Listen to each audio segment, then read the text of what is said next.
del déglu del xool Feeling Dakar site bi lay jox information yu.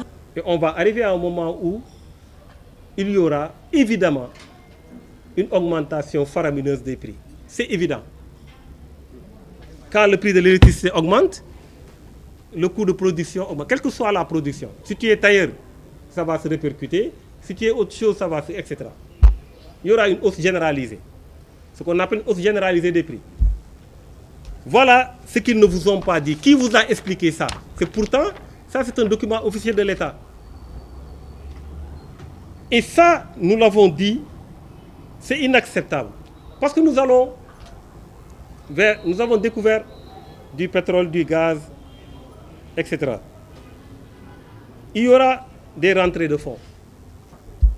Mais nous constatons que l'État augmente son endettement. Récemment, c'est les 450 milliards sur eurobond. Et aujourd'hui, l'État emprunte pour payer des dettes. Donc le problème aujourd'hui, notre problème fondamental, et on aurait souhaité qu'on en parle, où est-ce qu'ils amènent tout cet argent quand ils empruntent, quand ils élèvent de l'impôt, quand ils mettent en avant beaucoup de choses pour récupérer de l'argent, ils en font quoi? C'est versé où? Ça part où? Pourquoi? Parce qu'il y aura des conséquences. En économie, ce n'est pas seulement l'État qui travaille. L'État est dans un niveau macro. Mais bon, on a maintenant un État qui affrète des bus, qui exporte. On importe, après on distribue. L'État qui fait tout. Voilà, qui fait tout. Mais ça, on en reparlera un autre jour. Et quand on a un État comme ça, mais ça pose problème. On a besoin que l'État facilite les choses, crée des conditions de facilité pour les entreprises. Mais on a besoin que les entreprises travaillent aussi. On a besoin que les marchands ambulants travaillent. Comment plus de 90% des populations se retrouvent dans l'informel et que tu puisses un bon jour prendre des gens, leur dire sortez, ne restez pas là, etc. Comme ça. Comme ça. Alors que la population active est dans l'écrasante majorité dans l'informel. On ne met pas en place une stratégie. Voilà un peu des choses qui montrent clairement qu'il y a eu évidemment un manque de transparence notoire dans la conduite des affaires du pays. Ce que nous dénonçons fortement. Nous demandons à l'État sénégalais d'être beaucoup plus transparent, de parler à son peuple. Et nous allons revenir sur d'autres questions, bien entendu, qui sont essentielles. Nous ne pouvons pas, dans le cadre d'un point de presse, évoquer tous les problèmes rencontrés, toutes les questions évoquées. Ce n'est pas possible. Donc nous allons revenir sur tout ça. La troisième chose, c'est qu'il n'y a pas de projet. Mais il y a un deal. Il y a quelque chose qui s'est dit, quelque part. Qu'est-ce qui a été dit? Qu'est-ce qui s'est dit? Pourquoi on se pose cette question? Parce que ça se répercute sur la marche de notre pays. Ça bouscule nos procédures. Ça écarte nos dispositions des lois. C'est-à-dire qu'on a aujourd'hui une entente qu'on veut institutionnaliser. On veut institutionnaliser une entente politique. C'est pourquoi on a vu un président de la République qui a été très évasif sur beaucoup de questions. Il n'a pas été dans le fond. On lui parle de politique d'emploi, il nous parle d'agriculture, du secteur privé, point. Tout le monde en parle d'ailleurs. Mais comment? Non, il n'en parle pas. Ainsi de suite, ainsi de suite. Même sur la question de la souveraineté, la présence des forces militaires françaises.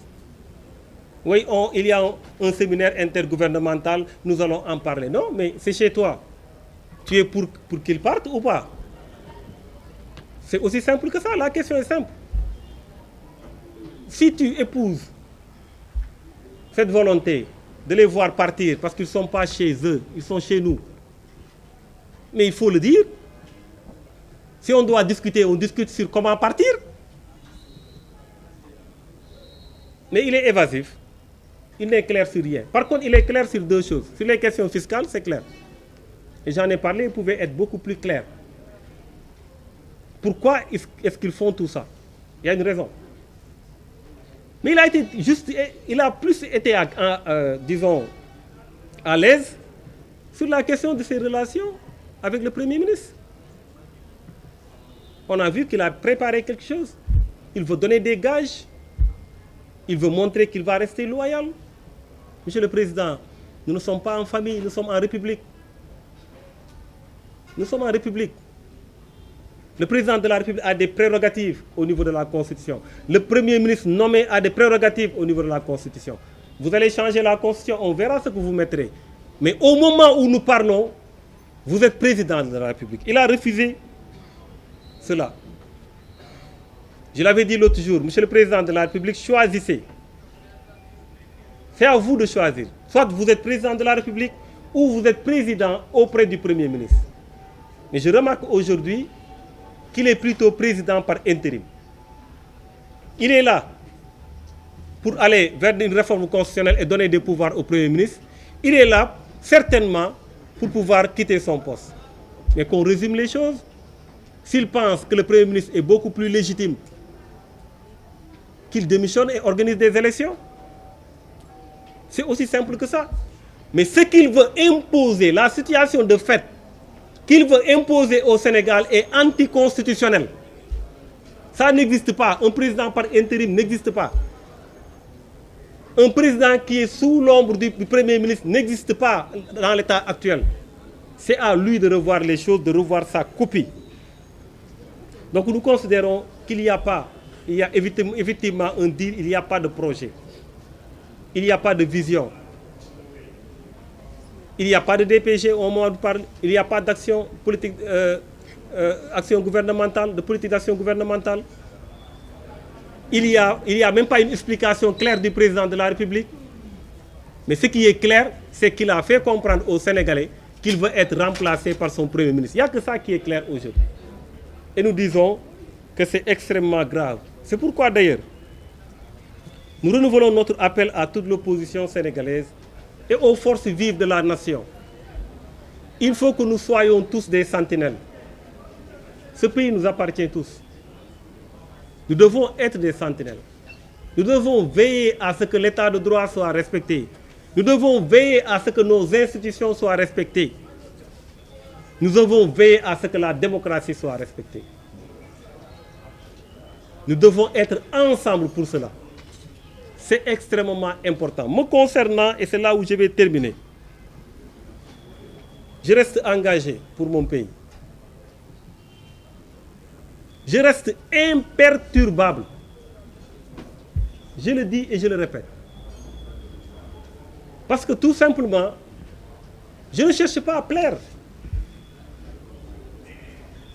Comme je l'ai dit tout à l'heure à Wolof, sama bàmmeel laay liggéeyal. Donc nous pensons que tout Sénégalais doit se mettre au service de son pays. Quelles que soient les attaques, les insultes, les calomnies, les diffamations, il ne faut jamais lâcher son pays. Il faut se battre pour son pays. Et nous sommes prêts à nous battre pour nos pays. C'est pourquoi je dis aux gens qui m'attaquent, vous allez souffrir. Parce que si le but, c'est de me faire taire, c'est perdu d'avance. Par contre, vous allez souffrir. Parce que vous êtes allergique à la contradiction.